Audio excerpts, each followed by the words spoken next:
안녕하세요. 소리나는 책갈피입니다. 오늘 소개해드릴 작품은 영국 작가 휴 월폴이 1932년에 발표한 심리 서스펜스 소설 은가면입니다. 휴 월폴은 베스트셀러 작가로 1920~30년대 그 이름을 날렸음에도 사후 그의 명성은 서서히 잊혀지고 말았는데요. 하지만 그의 작품은 뛰어난 장면 묘사, 흡입력 있는 플롯 등으로 당대 문학계에서 그 능력을 높이 평가받고 문학적 공로를 인정받아 기사 자기까지 받았습니다. 오늘 소개드릴 그의 단편에는 50세의 여성 하나가 등장합니다. 물질적 풍요를 누리고 있지만 그녀의 내면은 공허와 결핍을 느끼고 있죠. 그럼에도 여성은 삶의 탄탄한 질서를 유지하며 여유롭게 살고 있는 듯합니다. 그러다 그 내면의 결핍을 알아채고 서서히 파고드는 타인으로 인해 그녀는 점차 자기 삶의 통제력을 잃고 마는데요. 잔인한 사건이나 무자비한 폭력은 일어나지 않습니다. 그저 문득 발생한 일상의 사건이 고요하게 하지만 교묘한 방식으로 흘러갈 뿐입니다. 그리고 그 이야기의 흐름을 따라가는 독자는 섬뜩한 불안과 공포를 맛보게 되죠. 풍요와 결핍, 조종과 박탈, 이런 키워드를 던지며 오늘의 오디오북 은가면 함께 들어볼까요?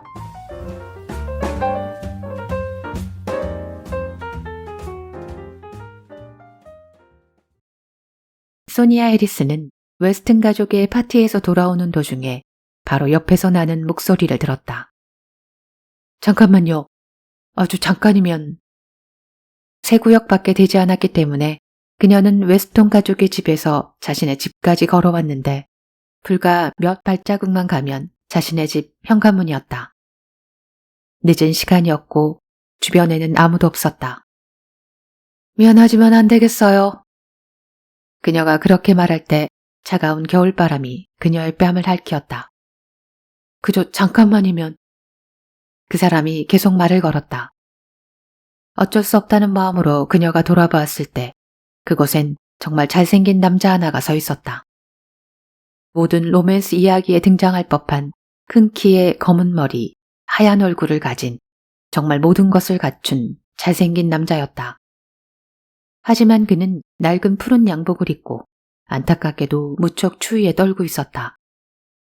미안하지만 안 되겠어요. 그녀는 그 말을 되풀이하며 다시 발걸음을 옮겼다. 네, 이해합니다만... 그가 재빨리 말을 던졌다. 모든 사람들이 다 같은 말을 하죠. 나 역시 같은 입장이라면 그럴 겁니다. 하지만 꼭 필요합니다.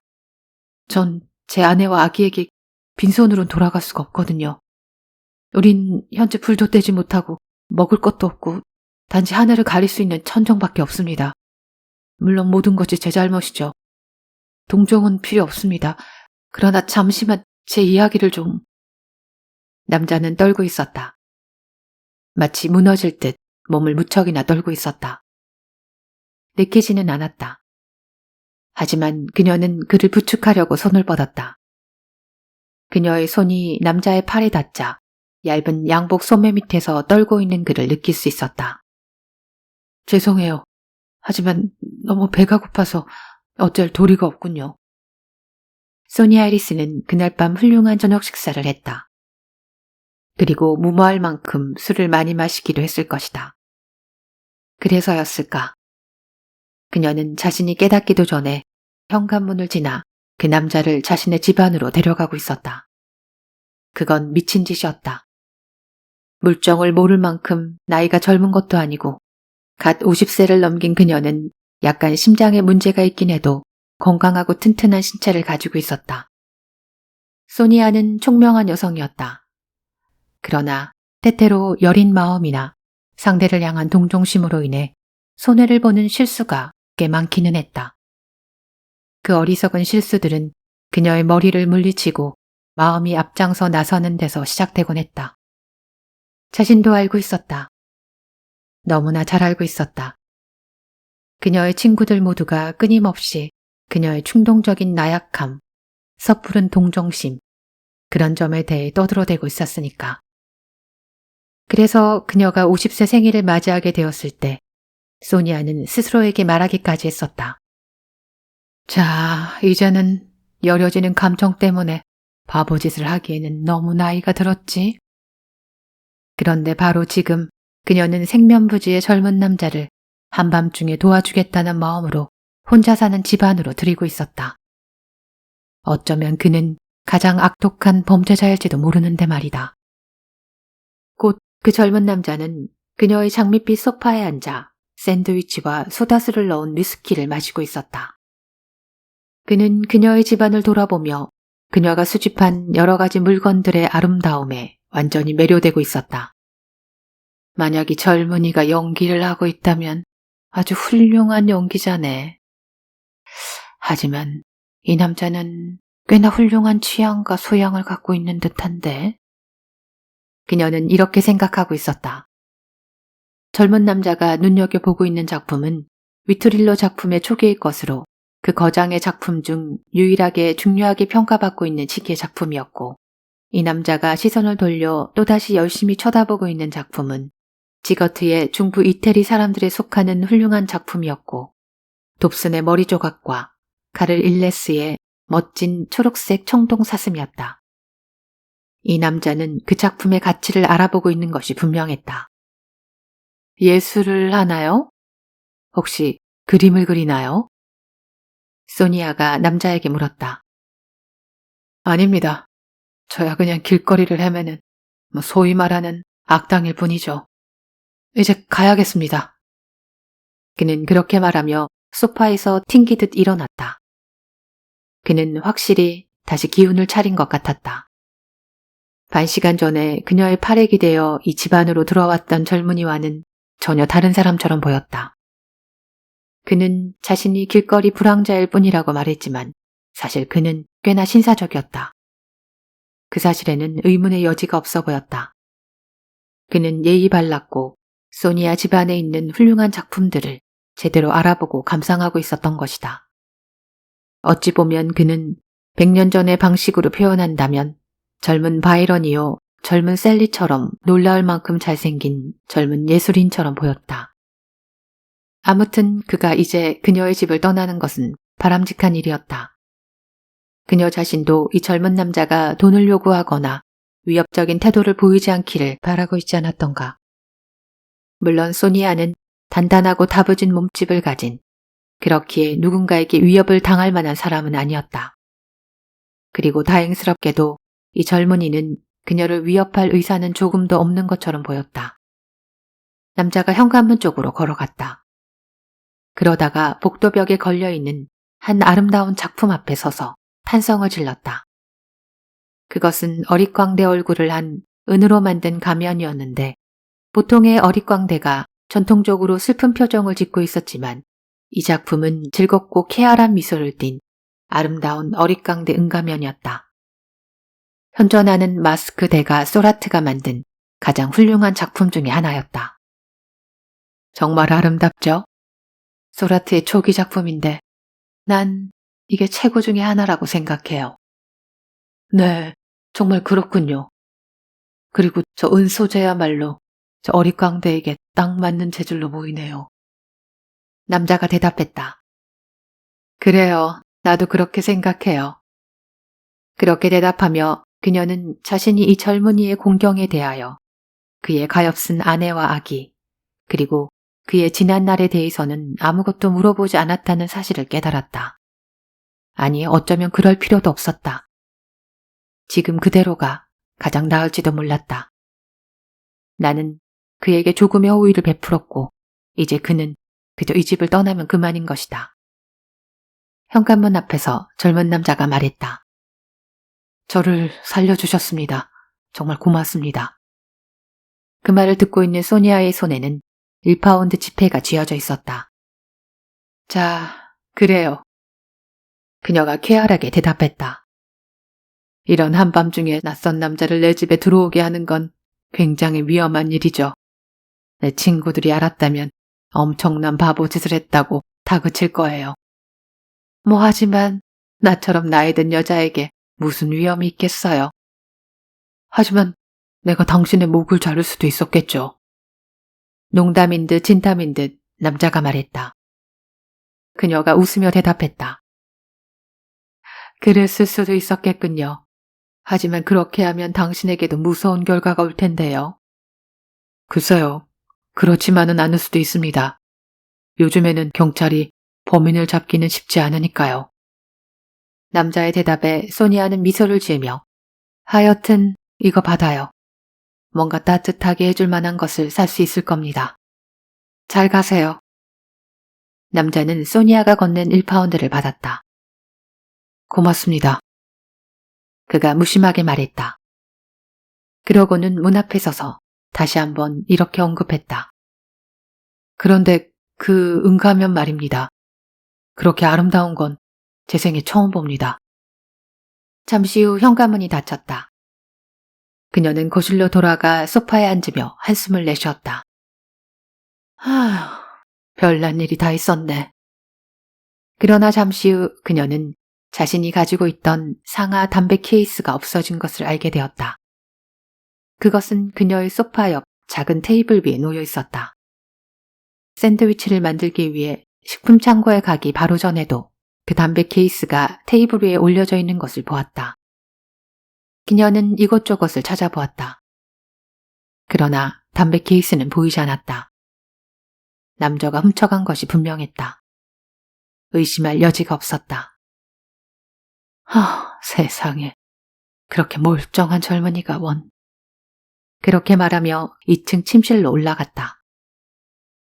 소니아 해리스는 흰머리가 늘어가고 있는 50세의 여인이었지만 외형적으로는 활동적이고 열정적으로 일하며 친구들과 때때로 유흥을 즐기며 밤새워 브릿지 게임을 할 수도 있었다. 그러나 마음 깊은 곳으로는 그러한 유흥도 브릿지 게임 같은 것도 좋아하지 않았다. 그녀는 그 누구보다 여린 심장을 갖고 있었고 누군가에게 쏟아붓고 싶은 모성애가 가득했다. 그녀가 살고 있는 지금 시대의 여성들보다 좀 더 진취적이고 세상 대의를 위한 강한 용기도 가지고 있었다. 남들이 보기에는 많은 것을 누리고 사는 부유한 중년의 싱글 여성일 것이다. 하지만 그녀는 어찌 보면 헛똑똑이었다. 그리고 현재의 삶에 그닥 만족스럽지도 않았다. 그녀는 따뜻한 가정을 꾸미고 싶었다. 사랑이 충분했더라면 적어도 2번 이상은 결혼할 수도 있었을 것이다. 하지만 그녀가 진정으로 사랑했던 남자는 그녀를 깊이 사랑해주지 않았고 그 일 이후 그녀는 겉으론 결혼 생활을 경멸하는 채 했지만 사랑하는 남편과 아이를 마음속 깊이 원하고 있었다. 그녀가 품고 있는 강렬한 모성애는 만일 아이가 있었더라면 제대로 실현되었을 것이다. 그러나 그녀에게는 그런 행운이 없었다. 그녀는 표면적으로는 냉소적이고 무관심한 듯 행동했지만 사회생활을 하며 만나는 모든 사람들에게 그리고 친척들에게 친구들에게 어머니 같은 역할을 해왔다. 그러나 결국은 그 모든 사람들은 그녀를 이용했고 때로는 비웃었고 결코 그녀를 마음 깊이 사랑하지는 않았다. 물론 그녀는 아주 좋은 여자로 불리기는 하였지만 친구들의 실생활에서 그녀는 항상 아웃사이더에 불과했다.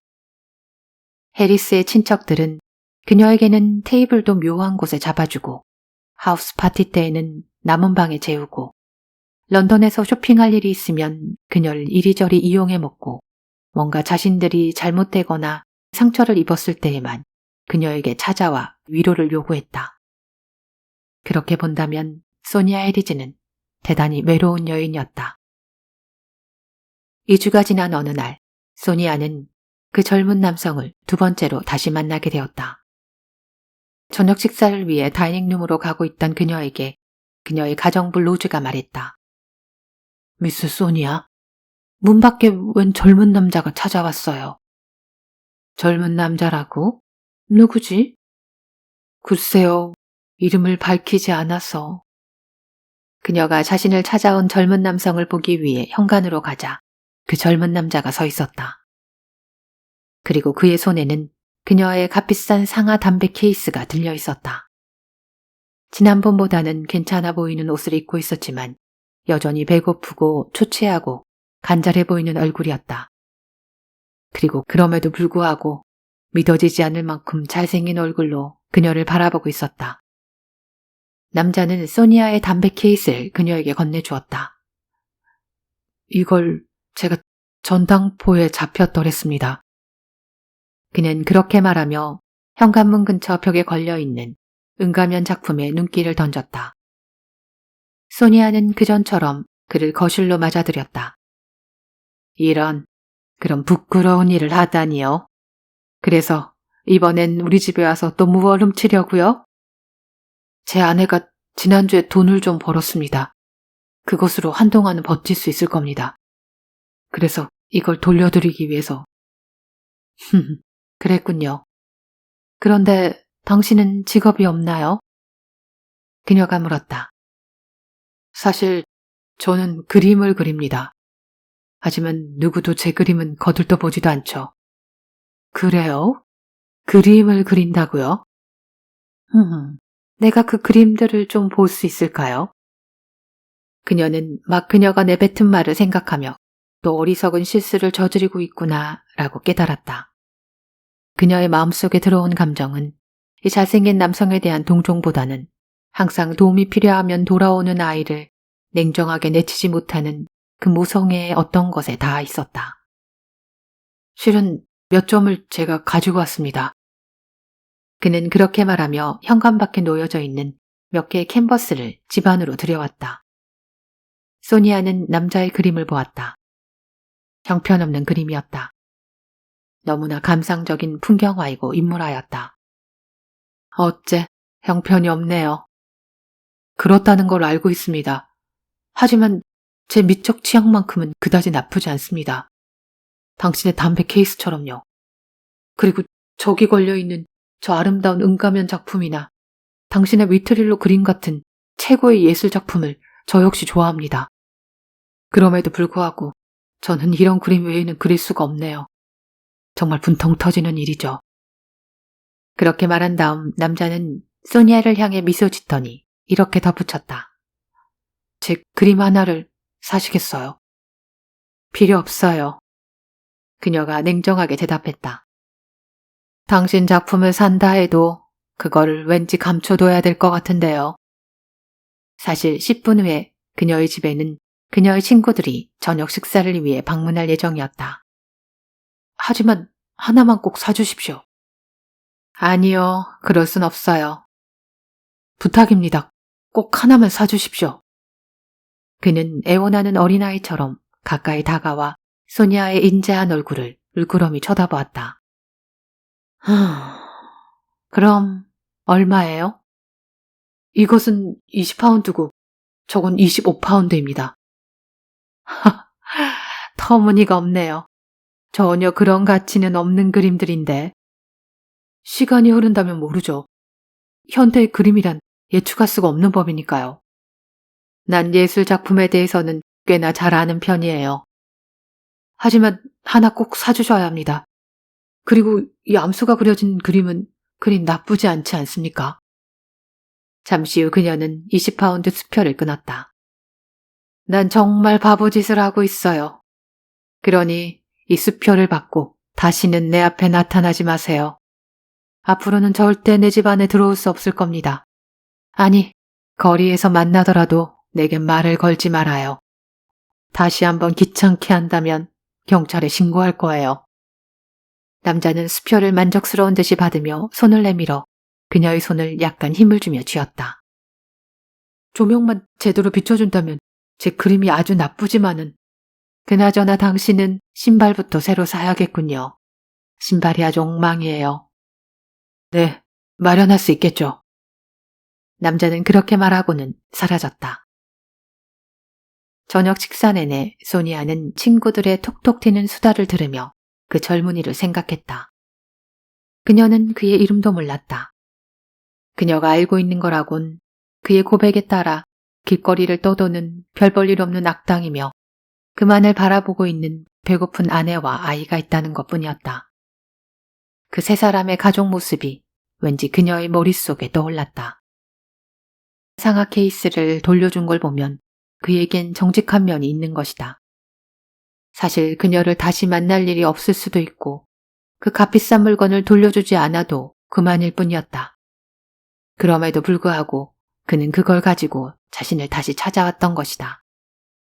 물론 그는 그녀로부터 도움을 받았고 그녀가 앞으로도 동정을 베풀 만한 꽤나 부유한 중년 여성이라는 사실을 알아챘을지도 모른다. 그렇기 때문에 그녀를 일부러 찾아와 그의 형편없는 그림을 팔려고 했을지도 모른다.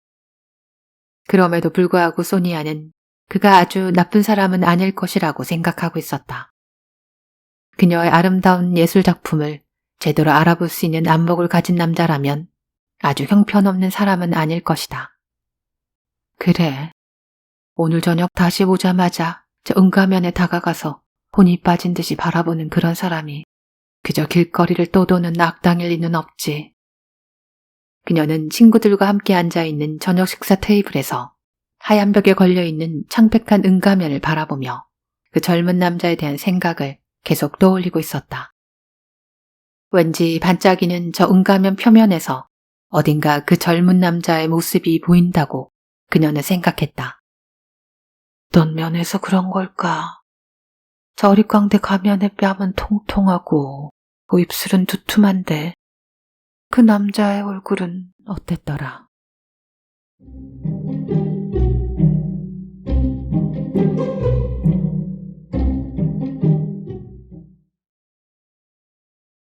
그로부터 며칠간은 런던 거리를 오가며 그 젊은 남자가 혹시 근처에 있는가 하여 자신도 모르게 지나가는 사람들을 살펴보게 되었다.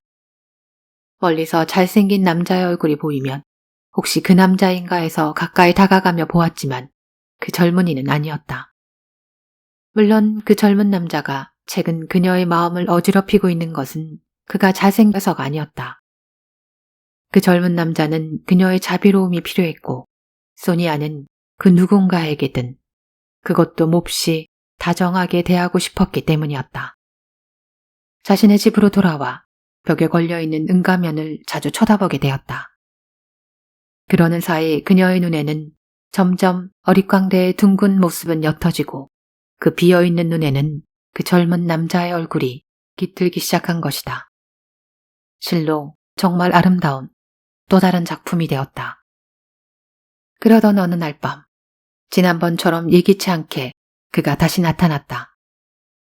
그녀가 극장에서 돌아와 마지막 담배를 피우며 침실로 가기 위해 2층 계단을 오를 때 문을 두드리는 소리가 났다. 대부분의 사람들은 그녀의 현관배를 누른다.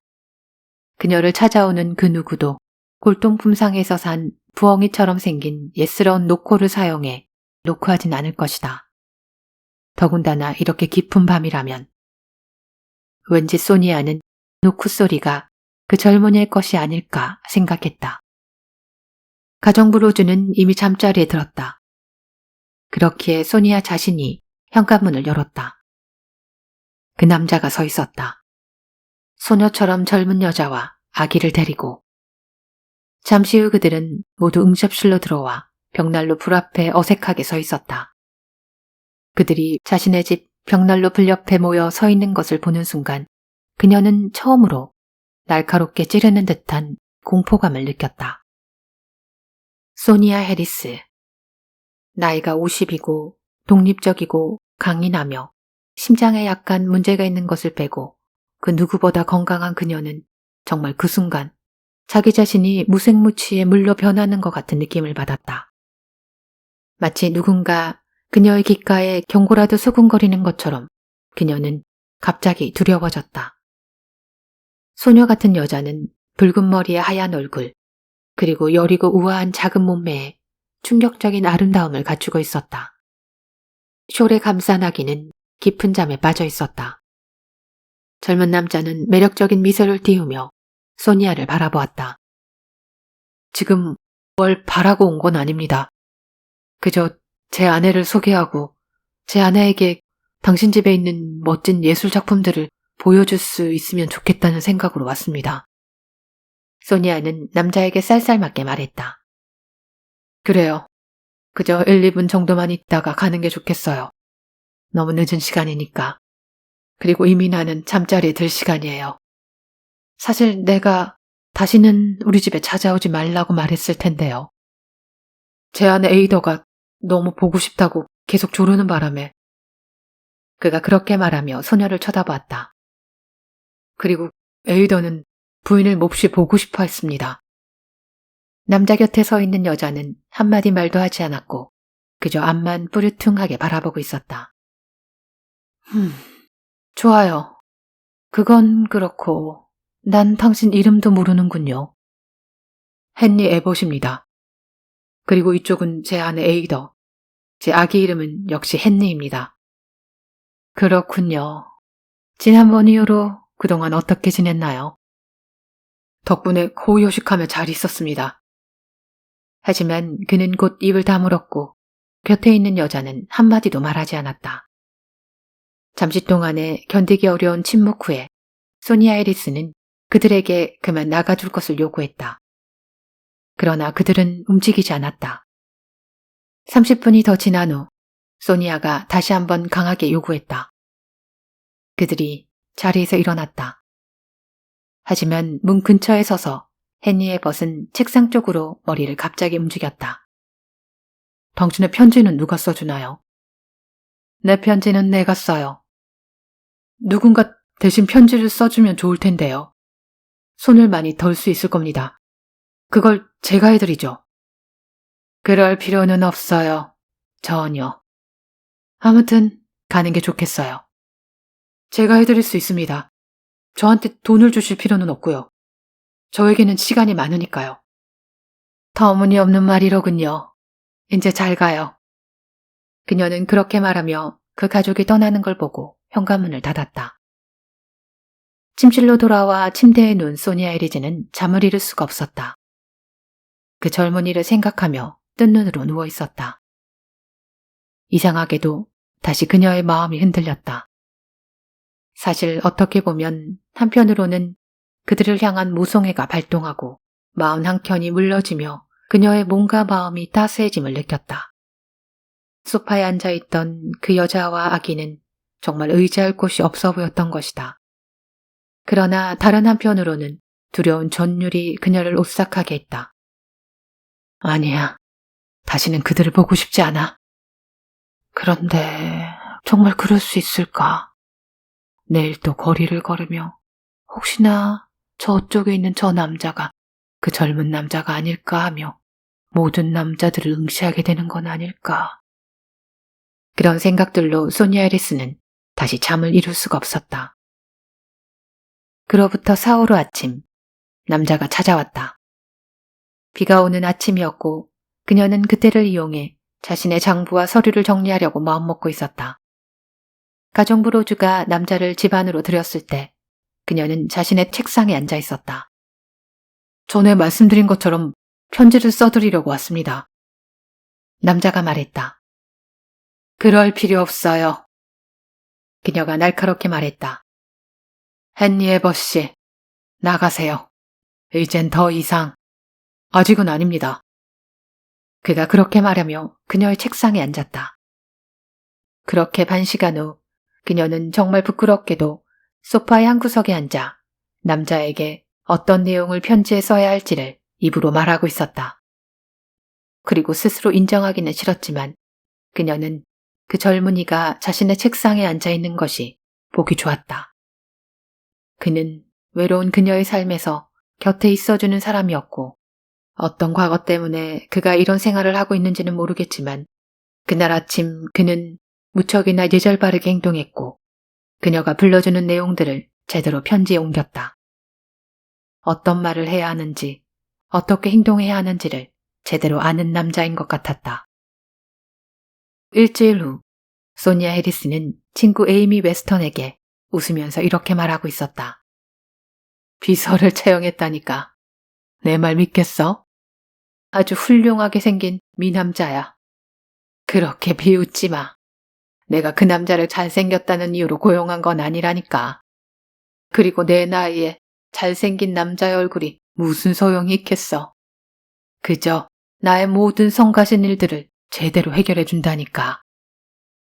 3주 동안 헨리 에봇은 예절 바르게 행동하며 제 시간에 맞춰 집에 도착해 모든 것을 그녀의 지시대로 했다.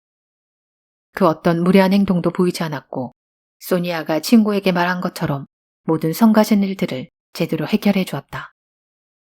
4주째 되는 어느 날 12시 45분쯤 그의 아내가 찾아왔다. 밝은 대낮에 보니 겨우 16살 소녀쯤으로 보일 만큼 놀랍도록 어려 보였다. 그녀는 소박한 회색 면드레스를 입고 있었다. 붉은 머리가 그녀의 하얀 얼굴에 대단히 활기차게 보였다.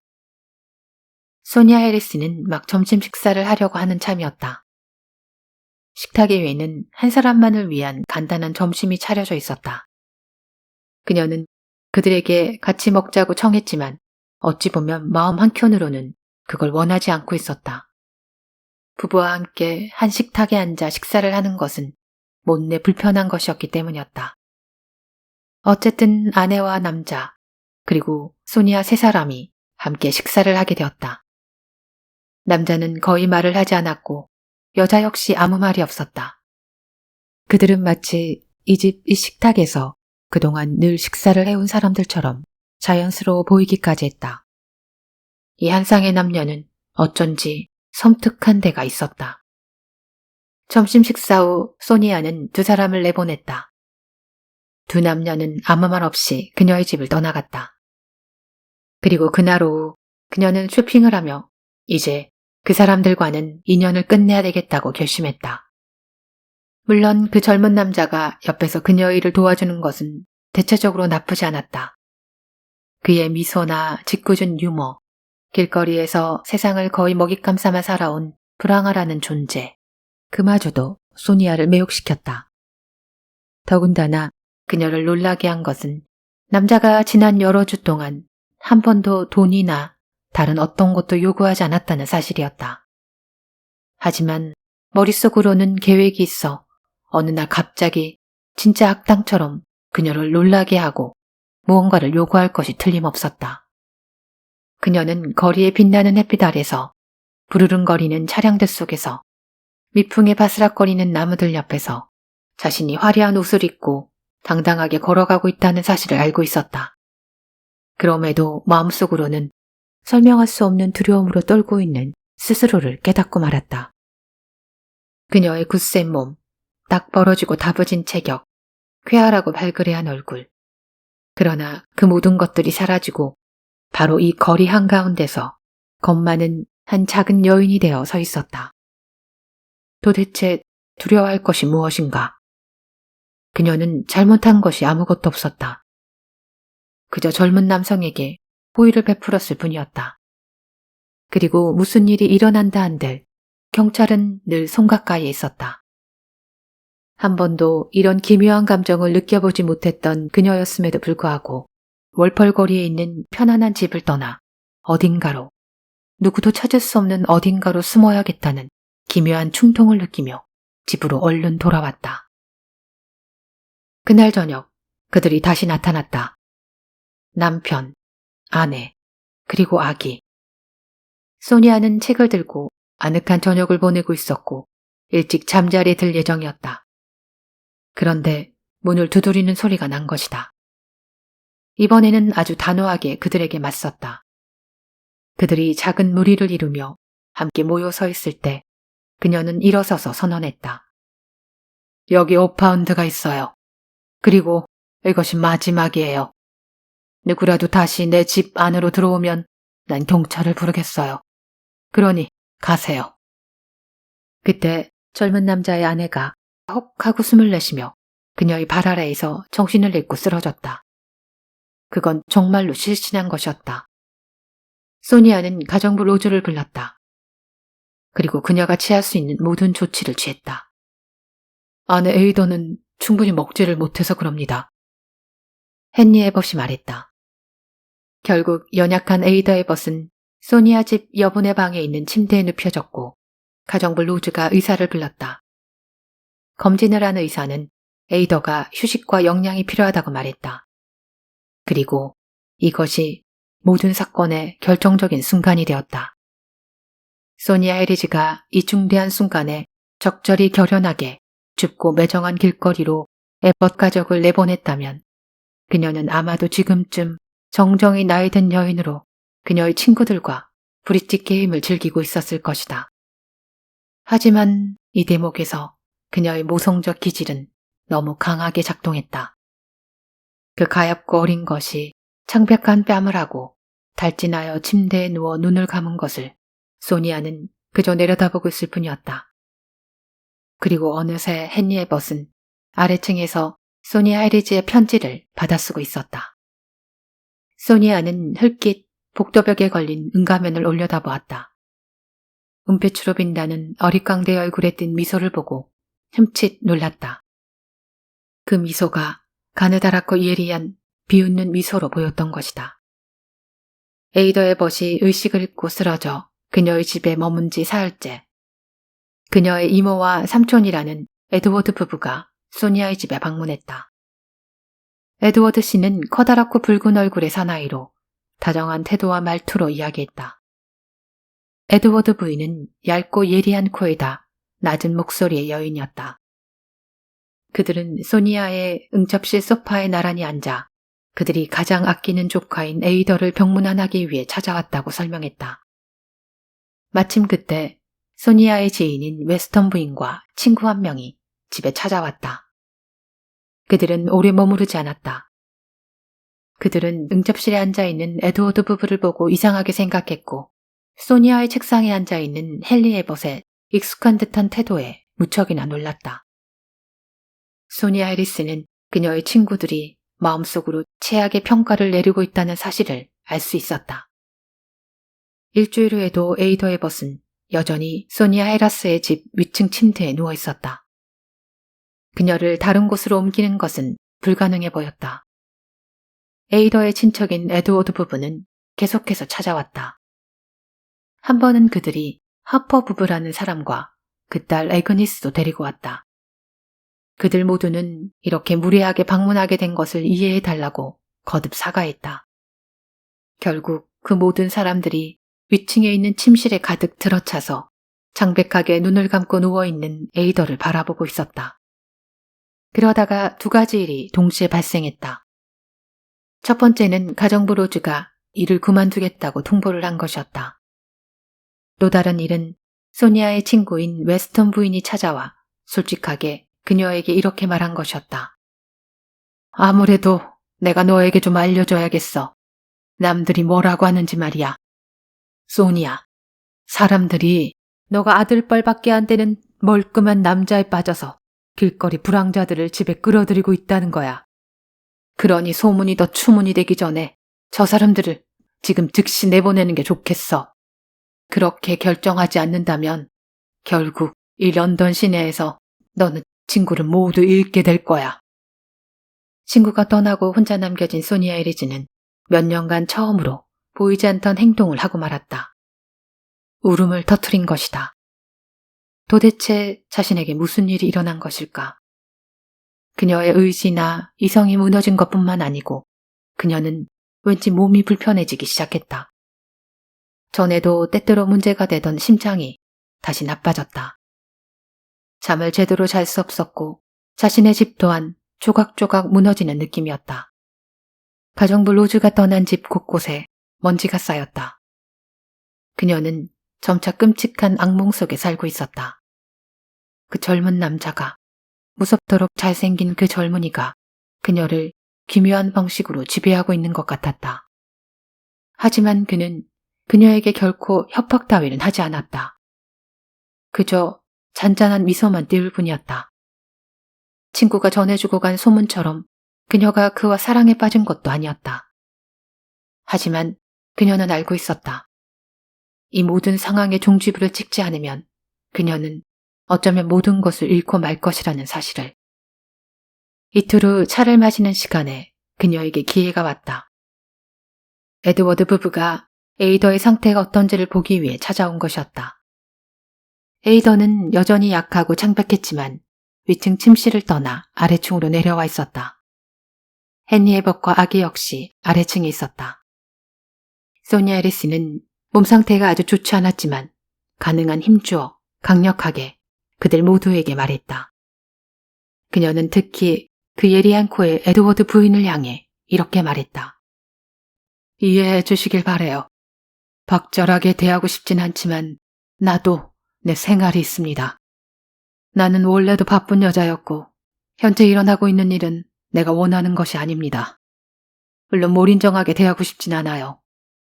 그간 내가 했던 일이 이들에게 약간의 도움이 된 것을 기쁘게 생각하지만 이제 에버 부인은 집에 돌아가도 될 것 같군요. 그러니 이제 모두들 내 집에서 나가주세요. 소니아의 말이 끝나자 에드워드 부인이 그녀를 올려다보며 말했다. 그럼요. 정말 지금까지 고맙습니다, 미스 해리스. 제 조카 에이더도 물론 잘 알고 있어요. 그런데 지금 에이더를 옮기면 다시 몸이 나빠져서 어쩌면 죽게 될지도 모를 것 같은데. 미스 해리스, 우리는 현재 갈 곳이 없습니다. 헨리 에벗이 덧붙였다. 소니아는 그들의 대답에 왠지 화가 치밀기 시작했다.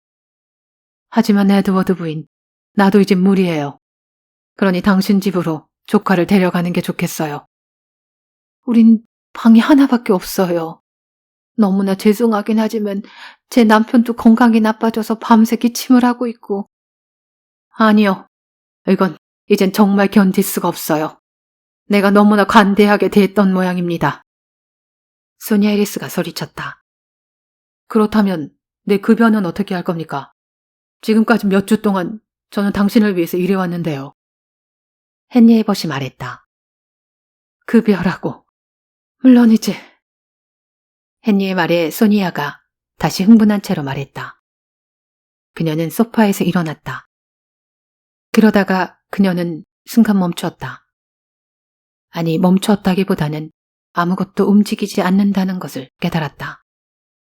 자신의 집안 여러 예술 작품들, 자커트의 그림, 위트릴러의 그림, 그리고 복도벽에 붙어있는 어릿강대의 은가면, 그녀를 둘러싸고 있는 사람들의 침묵, 그리고 멈춰진 동작. 순간 그녀는 끔찍한 느낌에 사로잡혔다. 헨리 에벗에게 급여를 지불해주고 이들 모두를 내 집에서 떠나게 하기 위해 그녀의 가방에 놓인 책상 쪽으로 몸을 움직이려고 하고 있었지만 그녀는 강렬한 고통이 몸을 조여옴을 느꼈다. 그녀의 심장이 거북해지더니 쥐어짜는 듯한 무서운 고통이 그녀의 몸 전체를 흔들었다. 제발, 내 책상 서랍에 있는 작은 녹색 병을 얼른, 제발. 마지막으로 그녀가 본 것은 그 잘생긴 헨리 에벗의 얼굴이 자신을 향해 몸을 굽히고 있는 것이었다.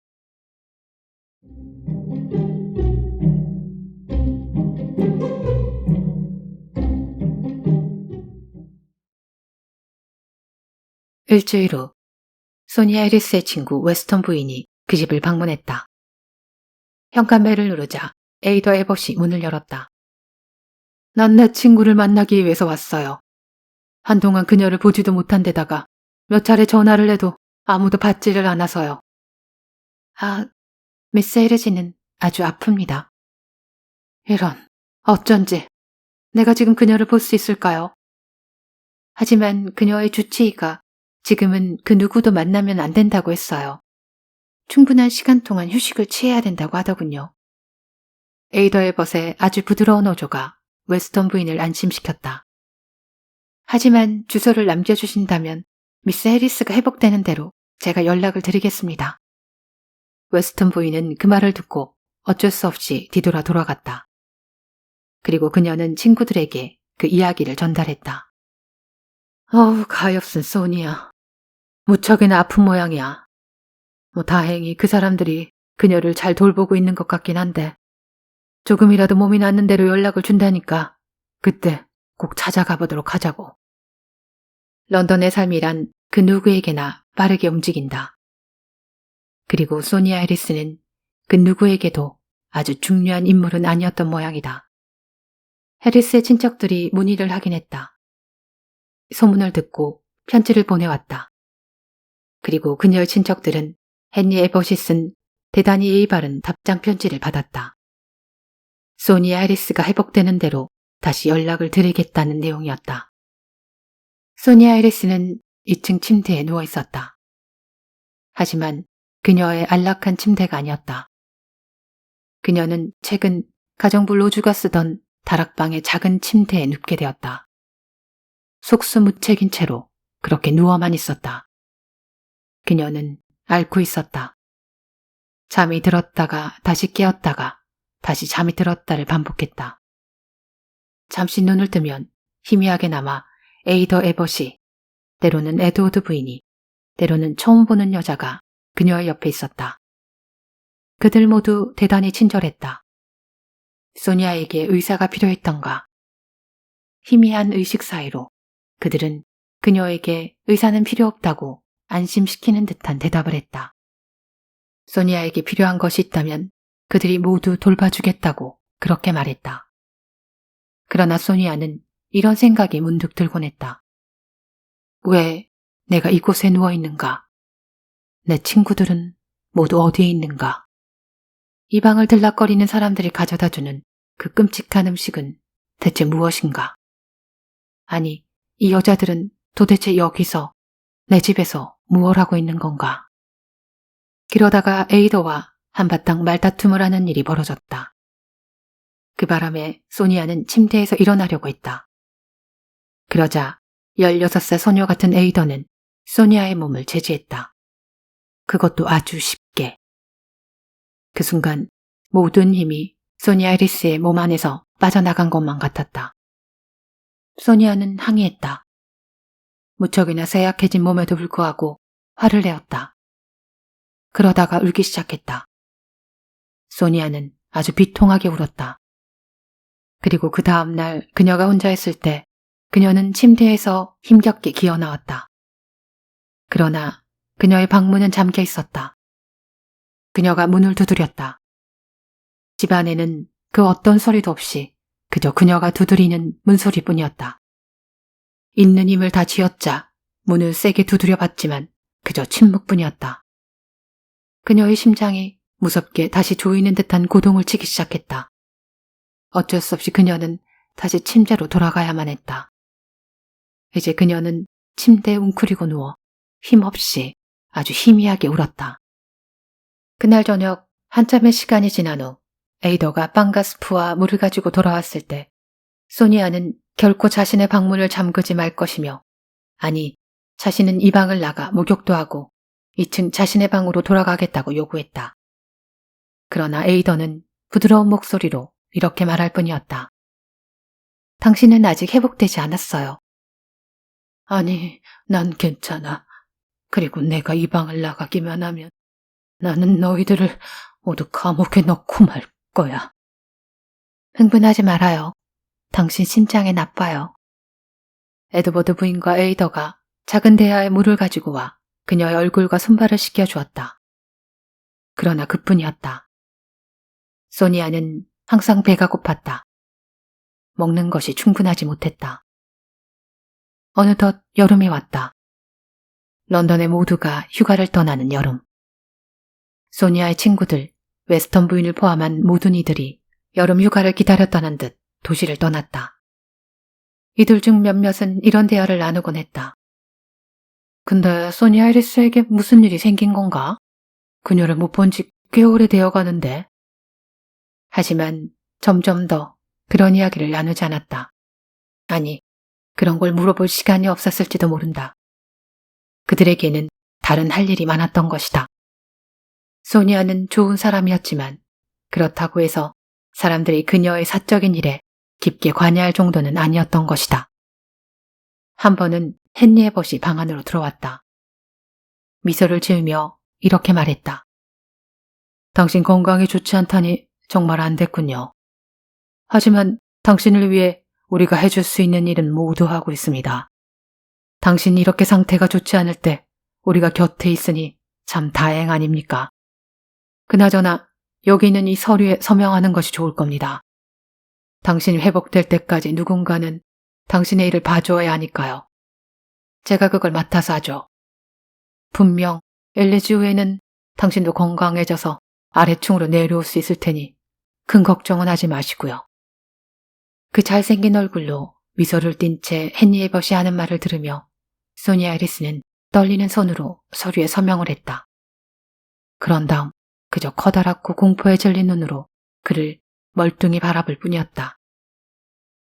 가을이 되어 첫 비가 내렸다. 소니 아이리스의 응접실에는 축구기에서 나오는 음악이 가득 차 있었다. 에이더와 젊은 잭슨, 매기 트렌트와 헨리 해리 베넛이 응접실을 가득 채우며 춤을 추고 있었다. 소니아가 신경을 써서 고른 훌륭한 가구들은 활짝 벽에 붙여 제쳐놓았다. 붉은 얼굴의 에드워드 씨는 맥주를 마시며 예리한 코를 가진 에드워드 부인은 벽난로 앞에서 그 모든 것을 웃으며 쳐다보고 있었다. 헨리 에벗이 외출을 마치고 집으로 돌아왔다. 그는 막 소니아의 소장품 중 하나인 위트릴로의 그림을 팔고 돌아온 것이었다. 그가 한 손에 돈을 쥐고 위로 치켜들자 사람들이 환성을 지르며 그를 맞이했다. 헨리 에벗은 복도벽에서 응가면을 떼어내어 위층으로 올라갔다. 복도 끝 다락으로 올라가서 전등가 쫓아오는 불을 켰다. 누구? 뭐예요? 공포에 질린 듯한 목소리가 침대 안에서 조심스레 기어나왔다. 걱정 말아요. 헨리 에벗이 달래듯이 말했다. 아내 에이더가 곧 당신이 마실 차를 갖고 올 겁니다. 그러더니 그는 망치와 못을 갖고 어릿강대 응가면을 소니 아이리스가 누워서 볼 수 있는 방 안 건너편 벽에 걸었다. 난 당신이 이 작품을 좋아한다는 걸 알고 있죠. 왠지 당신이 이 응가면을 계속 보고 싶을 거라는 생각이 들더군요. 여기다 걸어둘 테니 마음껏 보도록 해요. 침대에 누워있던 여자는 아무 대답을 하지 않았다. 그냥 바라만 볼 뿐이었다. 나을 수 있을 거라고 생각했는데 영 상태가 좋아지지 않는군요. 아무래도 몸이 좋지 않아서 이 방을 떠날 수 있을지 걱정이군요. 그러니 이 응가면이라도 있으면 나을 수 있지 않을까요? 뭔가 보고 있을 것이 생겼으니까. 젊은 남자는 어두운 다락방 웅크리고 누운 소니 아이리스를 쳐다보며 부드럽게 문을 뒤로 닫았다.